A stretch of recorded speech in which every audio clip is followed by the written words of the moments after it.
Subscribe कीजिए take freeze channel को और नोटिफिकेशन बेल को दबाइए लेटेस्ट टेक्नोलॉजी वीडियो सबसे पहले देखने के लिए। What's up everybody, this is Tech Freeze back into the game with another video baby।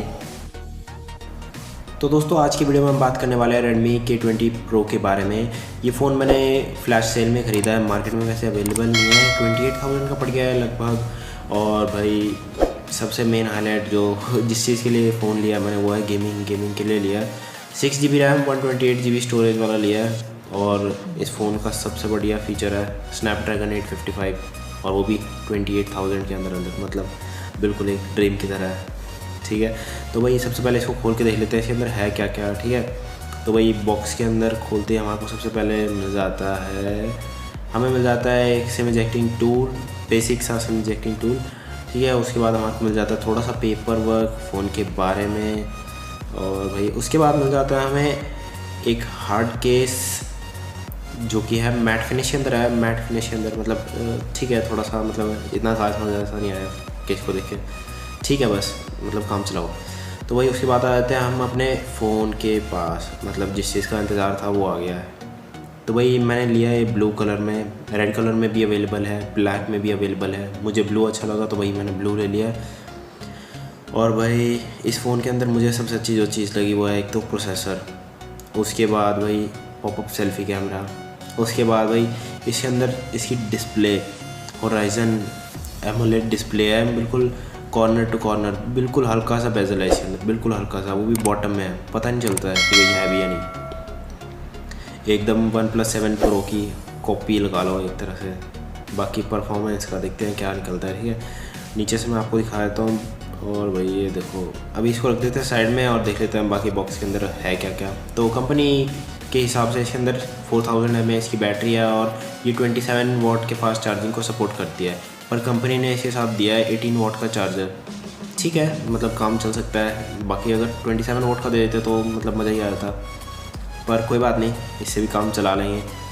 और उसके अलावा हमारे को मिल जाती है केबल जो कि है micro USB, no it's USB to type C की केबल है, 1 मीटर की लेंथ की। चलो ठीक है, ये भी चल जाएगा।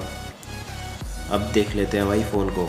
तो वही फ़ोन देखने में तो मतलब बहुत ही मतलब अच्छा लग रहा है। थोड़ा सा वेट है इसमें, ये नहीं कह सकते बिल्कुल हल्का सा है। तो वही मैं आपको दिखा देता हूँ इसकी सिम ट्रे। इसके अंदर ड्यूल सिम लगता है, इसके अंदर मेमोरी कार्ड का ऑप्शन नहीं है, बिल्कुल मेमोरी कार्ड बिल्कुल हटा दिया है। तो अगर वो भी होता ना तो वही मज़ा आता। तो दोस्तों अभी बात कर लेते हैं फ़ोन के बारे में। तो फ़ोन के अंदर आपको दे रखा है इन डिस्प्ले फिंगरप्रिंट सेंसर जो है 7th जनरेशन का, बहुत ही फास्ट है, मज़ा आ गया। और उसके अलावा इसके अंदर दे रखा है Android 9 Pie जो कि क्लॉक्ड है MIUI 10.3.1 पे। बहुत ही अच्छा, रेडमी ने कमाल कर दिया फिर से। स्क्रीन पॉपअप सेल्फी कैमरास के बारे में बात कर लेते हैं। तो भाई कैमरा इसके अंदर देखा है ट्रिपल रियर कैमरा 48+13+8। 48 मेगापिक्सल का मेन कैमरा है, 13 मेगापिक्सल का आपको वाइड एंगल मिल जाता है और 8 मेगापिक्सल का आपको डेप्थ सेंसिंग कैमरा मिल जाता है। तो वही इसके अंदर दे रखा है 0.6 से 2x जूम तक का ऑप्शन दे रखा है आपको। ठीक है, और फोटोग्राफी के बहुत सारे ऑप्शन दे रखे हैं, मतलब बहुत सारे। ठीक है, और वही स्लो मोशन का भी इसके अंदर ऑप्शन आपको दे रखा है 960 FPS के साथ में। 480 नहीं है, 960 FPS है, बहुत ही ज़्यादा स्लो। ये आपको मैं सैम्पल शॉट दिखा देता हूँ, बहुत ही क्लियर आ रहा है। और फ़ोटोज़ भी आपको मैं दिखा देता हूँ। ये मेरी नाइट टाइम की खींची हुई फ़ोटो है, मतलब ऑलमोस्ट सनसेट हो गया था, ऑलमोस्ट सनसेट। और क्लैरिटी देख लीजिए आप, बहुत ही अच्छी आई है। ठीक है, और ये आपको 48 मेगापिक्सल की फ़ोटो दिख जाएगी। ये मेन कैमरा की फ़ोटो थी। उसके बाद ये 13 मेगापिक्सल की फ़ोटो है और ये आ रही है आपके पास 8 मेगापिक्सल की फ़ोटो। तो मतलब कैमरा के हिसाब से डिसेंट है।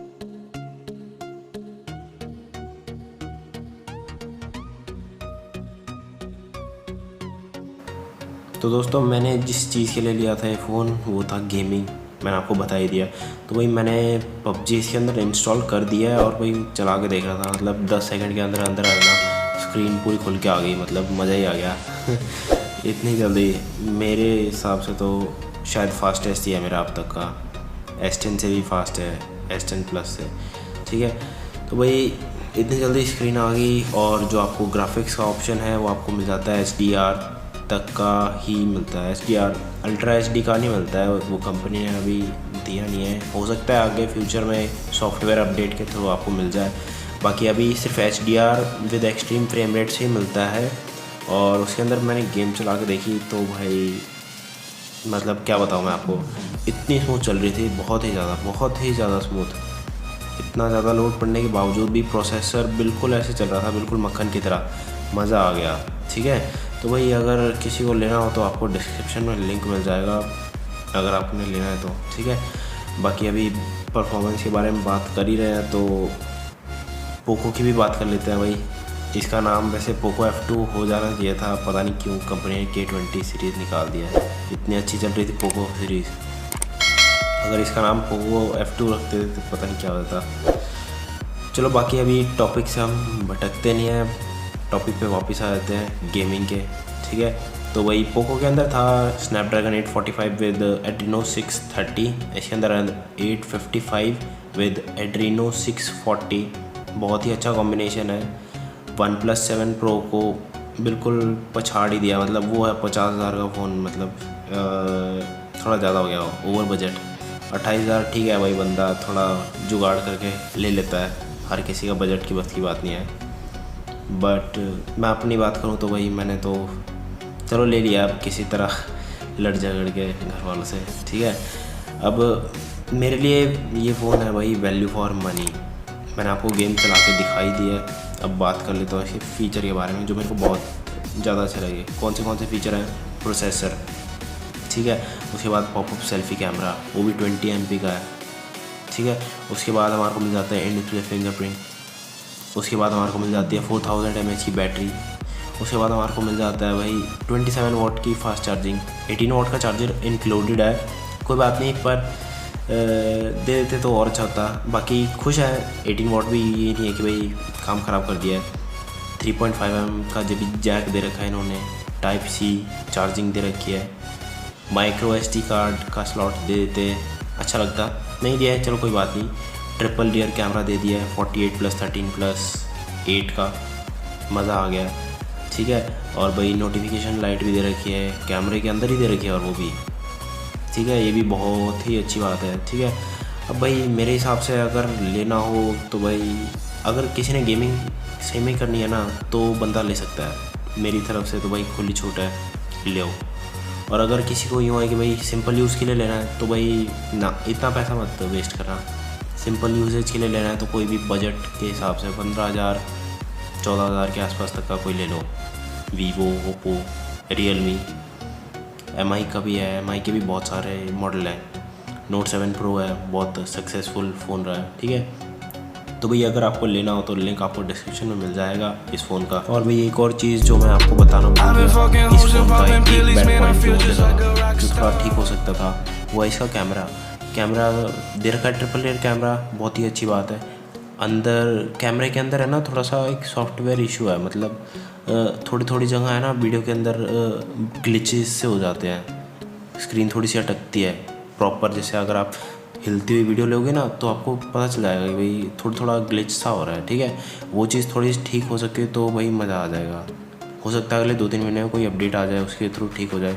ठीक है, उसके अलावा I am very satisfied with this phone, मतलब बहुत सही है, एकदम परफेक्ट ही है लगभग। ठीक है, अगर आपको वीडियो अच्छी लगी हो तो भाई लाइक कर देना, शेयर कर देना, सब्सक्राइब कर देना, और until the next video, bye bye.